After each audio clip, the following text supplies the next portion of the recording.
j'étais chantre, que j'étais adoratrice. Et aujourd'hui, l'Éternel permet que je partage la parole de Dieu. Donc, c'est ça. Nous allons recommander ces moments entre les mains de l'Éternel. Yes. Éternel Dieu Tout-Puissant, Papa, merci pour ce moment merveilleux que tu nous accordes dans ta présence. Merci parce qu'il te plaît aujourd'hui de m'emmener devant ton peuple afin que je porte ta voix. Éternel, j'ai pris et tu m'as dit, c'est poussé par le Saint-Esprit que les hommes ont parlé de la part de Dieu. Yes. Seigneur, s'il s'agissait de moi, je ne pouvais pas parler, mais c'est le Saint-Esprit qui pousse et qui doit parler en moi.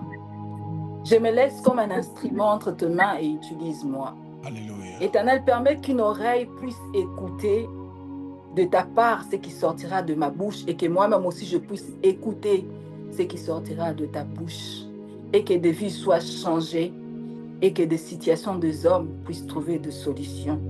J'ai ainsi prié. Merci Seigneur Jésus. Merci. Amen.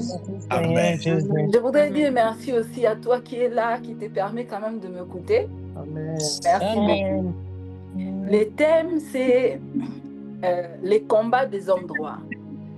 Et moi, j'ai un sous-thème, l'homme droit face au combat psycho-émotionnel. Amen. L'homme droit face au combat psycho-émotionnel. L'homme droit, nous savons tous que l'Éternel a défini l'homme droit en parlant de Job. La Bible dit, ces jours-là, les fils de Dieu s'étaient rassemblés et Satan aussi était au milieu d'eux. Et l'Éternel a demandé à Satan d'où il venait. Et celui-ci lui a répondu qu'il était parti parcourir la terre. Et c'est Job 1, verset 8, l'Éternel dit à Satan, « As-tu remarqué mon serviteur Job? Il n'y a personne comme lui sur la terre. C'est un homme intègre et droit, craignant Dieu et se détournant du mal. » Amen. Amen. Donc, Job, l'Éternel a dit démontré à Job, l'Éternel a démontré à Satan que Job était un homme droit. Yes. Ça veut dire un homme intègre et qui craint Dieu et qui se détourne du mal. Yes. Et après, nous connaissons tous l'histoire. C'est Satan qui a dit à Dieu, si Job était comme ça, c'est parce que tu lui as couvert de bien. Retire-le tout ce qu'il a et on verra ce qu'il va devenir. Dieu a autorisé à Satan de retirer à Job tous ses biens. Mais Job est resté intègre. Ses enfants étaient morts, ses biens étaient partis, mais Job est resté intègre. Satan est encore revenu vers Dieu. Et Dieu lui a posé encore la même question. Et Satan a dit à Dieu, un homme peut sauver sa vie, même s'il doit tout perdre. Un homme sera toujours prêt à sauver sa vie. Touche à sa personne, à son corps, à toute sa vie, et on verra s'il ne va pas perdre la foi. Et Dieu a autorisé à Satan de toucher la santé de Job. Job était malade, il avait des plaies sur tout son corps, il sentait mauvais, il allait très mal. Quand je parle de combat psycho-émotionnel, je parle d'un homme droit qui passe par des moments de preuve. Amen. Amen. Un homme droit qui passe par des moments de preuve. Et pendant ces moments, qu'est-ce qui se passe en lui? Et quel est le combat en lui? Parce que nous avons souvent parlé du combat spirituel, nous avons parlé des combats avec les ennemis, nous avons parlé de tout ça, mais nous avons oublié que le plus grand combat de l'homme, c'est entre l'homme et lui-même. Très bien. Le premier combat de l'homme, c'est entre l'homme et lui-même. Come on. Quand le pasteur Timothée dit « Je suis passé par beaucoup de combats », et je me suis rendu compte que le combat qu'il y avait, d'abord, c'est entre moi, c'était entre moi-même et moi-même. C'était entre Gabriel et Gabriel. Ça veut dire que mon combat, il fallait d'abord que ma propre personne comprenne et que ma propre personne change. C'est ça le combat psycho-émotionnel. C'est le plus grand combat de l'homme parce que ces combats touchent les sentiments, les émotions, les pensées. Et quand la personne n'arrive plus à se contenir, cette personne se permet même de parler. Merci, maman. C'est ce qui est arrivé à Job. Job, quand il a été touché par tous ses biens, il n'avait pas ouvert encore la bouche. Mais quand Job a été touché par son corps et que ses amis étaient venus lui rendre visite, Job a pris la parole. La Bible dit Job 3, versets 2 à 3. Job prit la parole et dit, « Périssent les jours où je suis né.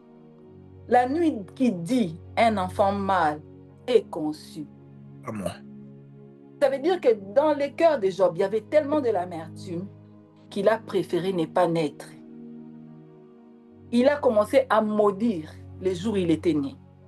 Il a commencé à maudire même sa mère. Il a même maudit les personnes qui ont annoncé la nouvelle à son père qu'il était né. C'est ça le combat psycho-émotionnel. Ça veut dire qu'en toi-même, tu commences à penser, tu commences à réfléchir, tu commences à te dire qu'est-ce qui s'est réellement passé. Tu te poses tellement de questions. Et malheureusement, c'est les combats que les diables utilisent les plus. C'est ces combats-là qui t'ouvrent plus de portes pour que le diable puisse entrer et exercer dans ta vie. Merci. Tu aurais beau pris ton temps pour chasser les démons. Tu aurais beau pris ton temps pour lire la Bible. Mais si dans ton psychique et dans tes émotions, les choses ne changent pas, c'est difficile de vivre à la main de Dieu. Oui, la grâce de Dieu existe, mais c'est difficile de vivre à la main de Dieu. Parce que les combats psycho-émotionnels ouvrent beaucoup de portes à l'ennemi. Très bien. Très bien. Alors,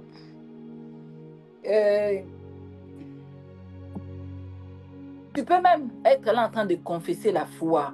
Parce que souvent, quand on a été un homme droit, quand on a connu que Dieu dans sa vie, on ne perd pas totalement la foi, mais nos émotions. Tu peux commencer même à prophétiser, à confesser les paroles de Dieu. Mais si tu ne traites pas ton psychisme, donc ta psychologie et tes émotions, les choses ne vont pas changer. Très bien. C'est ça le combat psycho-émotionnel. Amen. Alors, quand Job a parlé ainsi, ses amis lui ont dit, c'était Job 4, les versets 3, il dit, « Voici, tu as souvent enseigné les autres. Tu as fortifié les autres, les mains languissantes. Tes paroles ont relevé ceux qui chancelaient. Tu as affermi les genoux qui pliaient. Et maintenant qu'il s'agit de toi, tu faiblis. Maintenant que tu es atteint, tu te troubles. » Les amis de Job, après avoir écouté tout ce que Job avait à dire, ils lui ont rappelé que c'était toi qui fortifiais les autres. Que c'était toi qui aidais les autres. Mais maintenant, à ton tour, comment est-ce que tu faiblis? Maintenant, comment est-ce que tu te troubles et tu perds la foi, tu perds même la maîtrise? Parce que Job n'avait pas régné Dieu. Il avait la foi, il continuait de croire.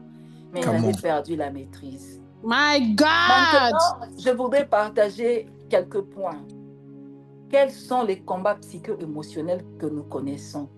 Qui se passent dans la vie d'une personne? Parce que je vais parler combat psycho-émotionnel, mais quelqu'un peut se dire c'est quoi? Le premier combat psycho-émotionnel, c'est le combat de la culpabilité. My God. Un homme droit, tellement habitué à la droiture, la première chose quand le mal lui arrive, il commence à se poser des questions. Où est-ce que j'ai péché? Quel est le péché que je n'ai pas bien confessé et que Dieu n'a pas pardonné? My God. My God. Quel est le péché que j'ai commis et que j'ai même oublié My de God. confesser? My God. Quel est ce péché? C'est le combat de la culpabilité. Jesus. C'est un combat que l'ennemi utilise tellement pour détruire les gens que tu es là, tu commences à te dire, ah, peut-être dans cette situation, j'aurais dû faire ça. Ah, c'est que j'avais mal fait.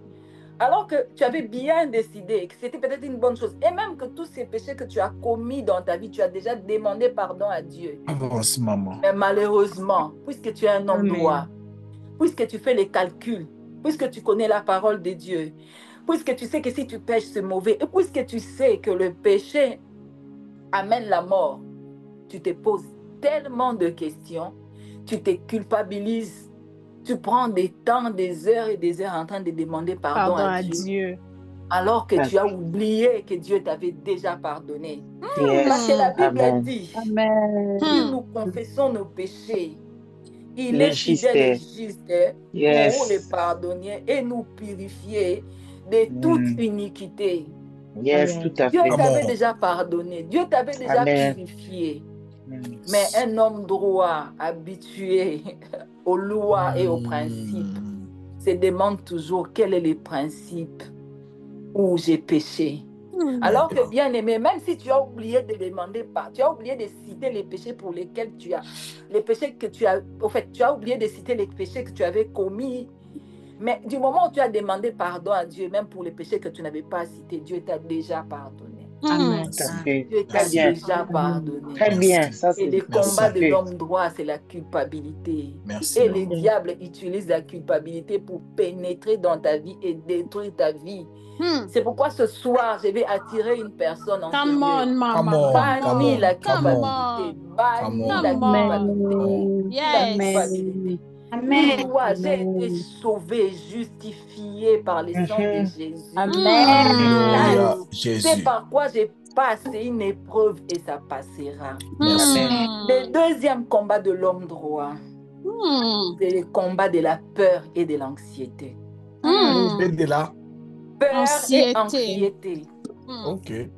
Quand tu es là et que tu passes par des moments, après avoir passé par les moments de culpabilité, ça te prend des jours et des jours et des jours. Après, finalement, le diable vient et te souffle la peur et l'anxiété. Tu deviens anxieux. Tu commences à te poser des questions. Est-ce que ça va marcher?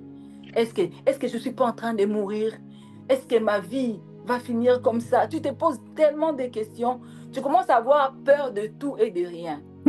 Et ce qui est bien dans tout ça, le diable maintenant commence à t'envoyer des songes. Tu fais maintenant des rêves bizarres.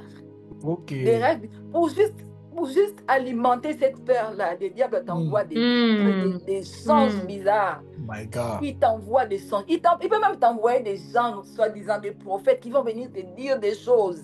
Et ça augmente encore ta peur. Ça augmente encore ta peur. Ça augmente encore ta peur.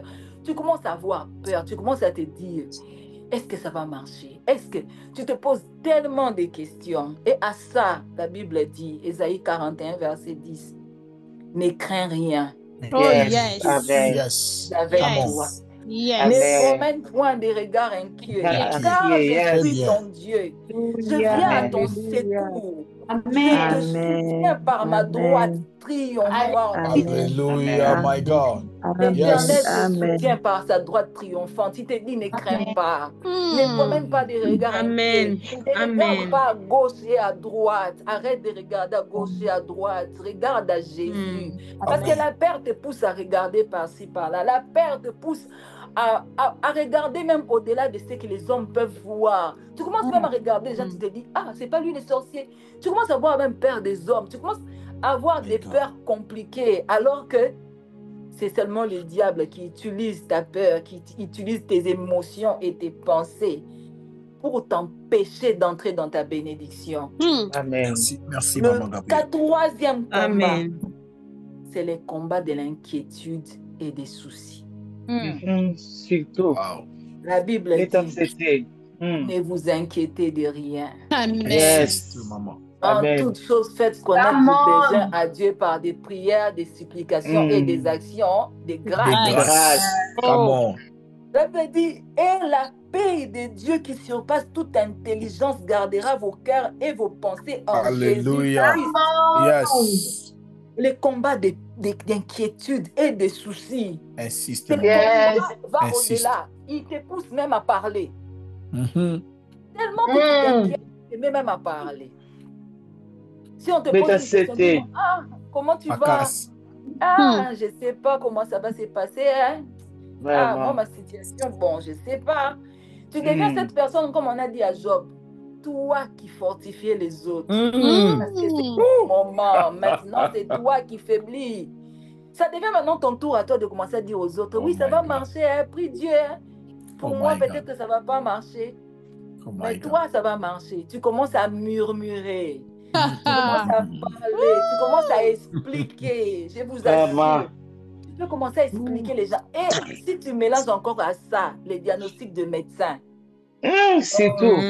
Google. Tu vois les hommes, tu vois l'âge, tu vois les choses qui sont tout autour. l'inquiétude TikTok. monte, l'anxiété monte. Et si par malheur, tu rencontres encore un prophète qui te donne une prophétie, et cette prophétie-là n'arrive pas, et ce prophète-là te dit, ah, c'est parce que tu avais mal prié. Ah, là, l'inquiétude devient encore plus grande. Ça monte encore. Les combats de l'inquiétude.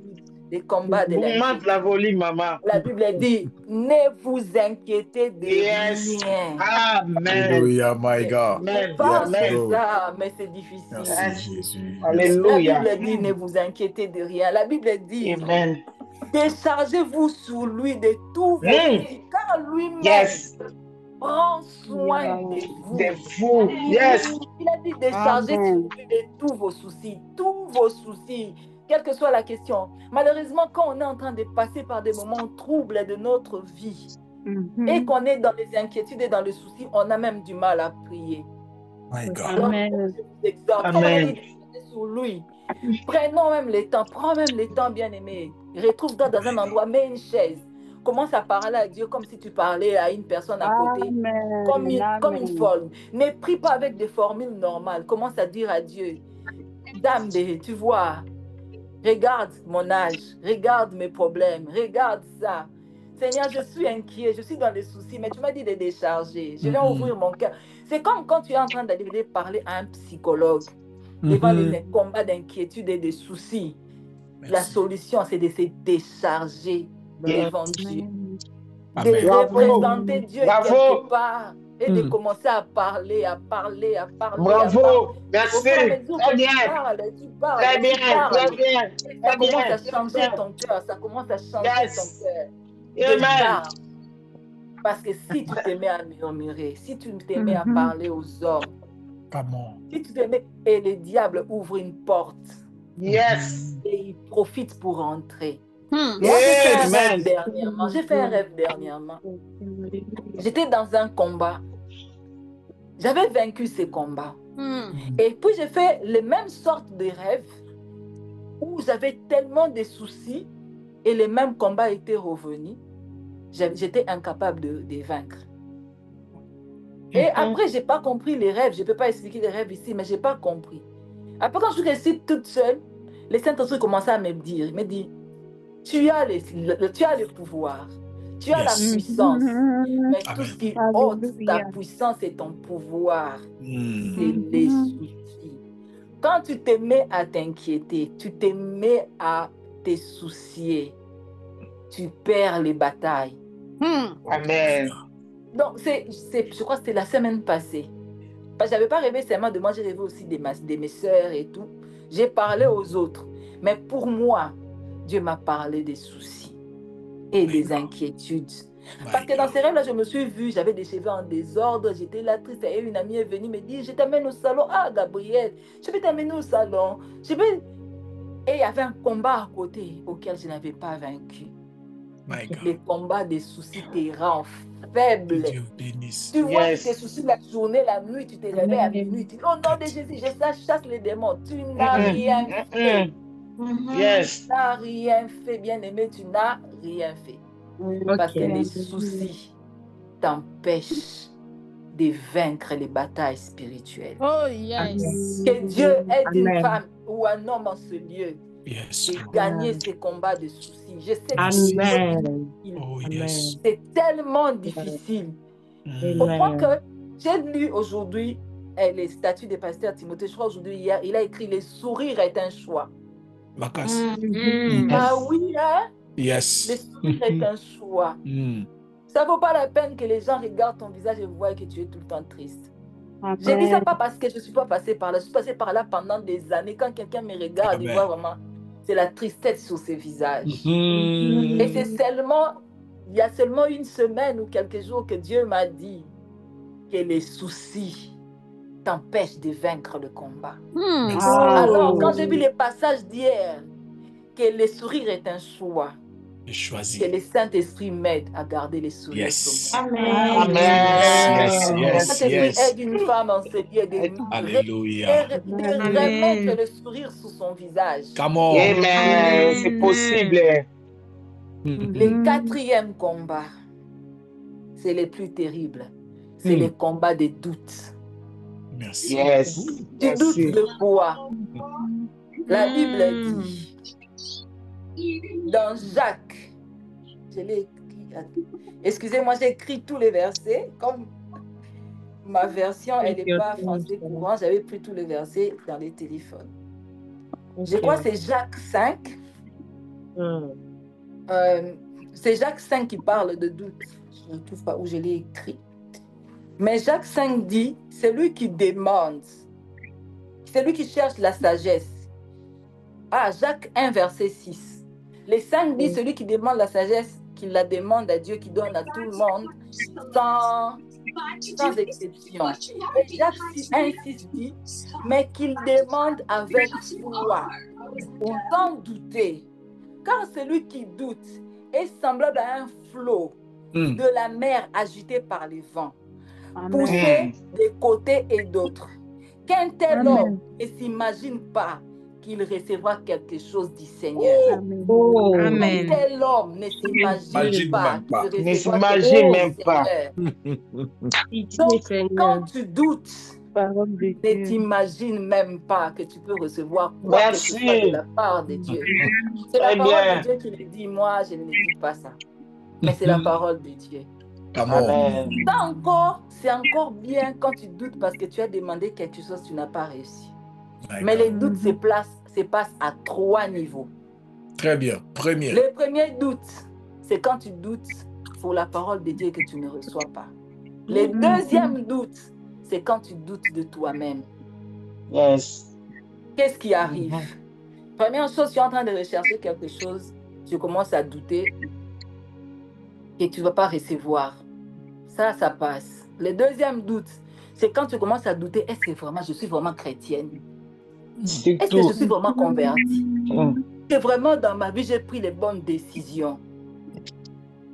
Tu vois l'âge passer. Et malheureusement aussi, il y a des amis qui sont à côté de toi qui te disent, hein, Gabriel, quand tu cherches les mariages, ils te disent, tu vois, ce monsieur-là, il était païen, mais il voulait t'épouser. Toi, tu avais dit non, tu voulais seulement les chrétiens. Maintenant, les chrétiens ne viennent pas. Tu vois ce qui se passe. Tu commences à te dire, ah, si je l'avais épousé, ah, je ne serais pas là. Quelqu'un d'autre qui te dit, hein, si tu avais mis au monde quand tu étais encore jeune, Vraiment. tu aurais un enfant de tel âge. Il ne sera pas là en train de prier. Tu commences à te poser la même question. Si j'avais mis au monde quand j'étais jeune, j'aurais mon enfant. Tu commences à douter de ta foi. Tu commences à douter du fait que tu as connu Jésus quand tu étais un enfant. Tu commences à te douter des questions que tu t'es posées quand les autres péchaient et que toi, tu avais décidé de marcher dans l'intégrité. Tu commences à douter. Oh bien-aimé, qu'en servirait-il à un homme de gagner le monde si personne n'a? Dis la parole de Dieu. Qu'est-ce que changeras-tu contre ton âme? Qu'est-ce que tu vas échanger? Qu'est-ce que tu vas échanger? Parce que on me dit, ah, tu pouvais avoir ce travail-là, mais tu as refusé ce travail parce que tu estimais que ce travail-là ne répondait pas à tes principes d'enfant de Dieu. Et les hommes te disent, tu vois, tu n'as pas d'argent parce que tu as refusé le travail. Tout travail est travail. En tout cas, il y a un autre doute qui te remet en question, qui te retourne dans tous les sens. Alors là, si tu ne connais pas la parole de Dieu, si tu n'es pas enraciné, tu changes de comportement. Merci. Puis tu changes. Et le troisième doute, c'est quand on doute de la justice de Dieu. Amen. Ça, c'est le troisième doute. Et quand je parle de tous ces doutes-là, j'ai écouté Job. Job a même douté de la justice de Dieu. Quand ses amis lui disaient que Dieu est juste, il punit les méchants. Mais Job était en train d'expliquer comment il voyait les méchants prospérer et comment lui, il vivait. Il a dit à ses amis, Job a dit à ses amis, s'il était possible de peser ma douleur, c'est Job 6, verset 2. Et si toutes mes calamités étaient sur la balance, elles seraient plus pesantes que les sables de la mer. Voilà pourquoi mes paroles vont jusqu'à la folie. Job a décidé de parler comme un fou parce que sa douleur était trop forte. Il a décidé de parler comme un fou. Dans ses doutes, dans ses inquiétudes, il a commencé à dire des choses. Mais un homme droit. Oui, un homme droit. Il n'a pas arrêté de croire en Dieu. Mais il a commencé à se poser des questions sur cette justice qu'il a connue dans son enfance. Wow. Ses amis lui ont dit, Job 4, 6 à 7, ta crainte de Dieu n'est-elle pas ton soutien? Ton espérance n'est pas ton intégrité. Cherche dans ton souvenir, quel est l'innocent qui a péri? Quels sont les justes qui ont été exterminés? C'est Job 4, 6 à 7. Oh, ils lui ont demandé, quel est l'innocent qui a péri? Quels sont les justes quel est ce juste-là qui a été exterminé? Est-ce que ton intégrité, le fait que tu as craint l'Éternel toute ta jeunesse, toute ta vie, cela n'est pas un pilier pour toi, que tu te rassures que Dieu ne t'abandonnera pas? Et si David avait existé avant Job, il lui aurait dit ce que David avait dit. J'ai été jeune, j'ai vieilli, je n'ai pas vu un juste abandonné, ni son fils mendiant son pain. Mais quand on a des doutes, on doute de la justice de Dieu. On regarde à gauche et à droite, on se dit, les méchants prospèrent pendant que moi je suis en train de mourir. L'injuste vit dans la gloire pendant que moi je suis écrasée et je vis dans la honte. Oh Jésus. Tu te dis, ces personnes-là qui ont avorté des années et des années ont des enfants et des enfants. Ces gens-là qui sont passés des hommes à hommes se sont mariés. Cette personne-là qui n'a même pas étudié, qui a été négligente toute sa vie, a un bon travail et aujourd'hui a un bon poste. Et cette personne qui a mené sa vie en désordre est en bonne santé et moi je suis malade. Et si j'avais mené cette vie? Dieu les a pardonnés, Dieu m'aurait aussi pardonné. Tu commences à douter de la justice de Dieu. Ça, c'est un autre combat d'un homme droit, les doutes. Quand tu doutes de ce que Dieu peut faire, quand tu doutes de la justice de Dieu. Et ce soir, je viens te dire un passage de la Bible qui dit, arrêtez, sachez que je suis Dieu. Amen. Amen. Arrêtez, sachez que je suis Dieu. Amen. Je domine sur les nations et je domine sur la terre. My God. Quand j'étais là, dans cette chambre, j'étais là avec mes doutes, avec tous ces questionnements. Vous savez, j'ai essayé d'écouter Job 1, 10, je crois à 20 au-delà. Je voulais écouter les tout, je n'avais pas fini. Je me suis retrouvée dans Job. Je me suis retrouvée dans tous ces questionnements. Mais il y a eu un jour où j'étais dans cette chambre. Dieu me dit, arrêtez, sachez que je suis Dieu. Arrêtez. Come on. Si tu ne peux pas arrêter par ta force, dis à ton esprit, arrête. Arrête. Arrête. Arrête au nom de Jésus. Que nous prions un Dieu de miracles. Amen. Arrête. Rappelons-nous ce soir, au-delà de tout ce qui se passe, nous prions un Dieu de miracles. Arrête, sachez que je suis Dieu. Alléluia, my Encore God. un peu de temps seulement. Encore un peu de temps seulement. Les méchants n'est plus. Tu regardes les lieux où il était, il a disparu. Encore un peu de temps seulement, le problème que tu as n'est plus. Tu regardes et tu te rends compte que ce problème a disparu. Encore un peu de temps seulement. Alors je viens exhorter un homme droit en ces lieux. Alléluia. Ne te laisse pas. Ne te laisse pas vaincre par Ne te des laisse combats émotionnels. Ne te laisse pas. Ne laisse pas tes émotions te conduire. Ne te laisse pas. Ne laisse pas tes pensées te conduire. Ne te laisse pas. Pire encore, ne laisse pas ta bouche arriver à la folie. Ne te laisse pas. Ne te laisse pas. Amen. Quand ça arrive, dis arrête. Yes. Sache qu'il y a un Dieu. Alléluia. Dis à tes pensées, dis à tes paroles, dis à ta vie, arrête. Sache qu'il y a un Dieu. Il y Alléluia. a un Dieu de miracles. Alléluia, Tu my aurais beau God. ne pas savoir la parole de Dieu pour ta situation, mais rappelle-toi qu'il y a un Dieu de miracles. Amen. Il y a un Dieu des miracles. Amen. Et peu de temps seulement. Moi, je sais. Verset 10. Encore Amen. peu de temps. Encore un peu de temps. Amen. Les méchants n'est plus. Tu regardes, tu ne le vois plus. Amen. À la place du méchant qui Amen. remplace ton problème, encore un peu de temps. La maladie n'est plus. Tu regardes, tu ne la vois plus. Il a disparu. Amen. Encore un peu de temps seulement. Yes. Encore un Amen. peu de temps Amen. seulement. Toute cette situation partira.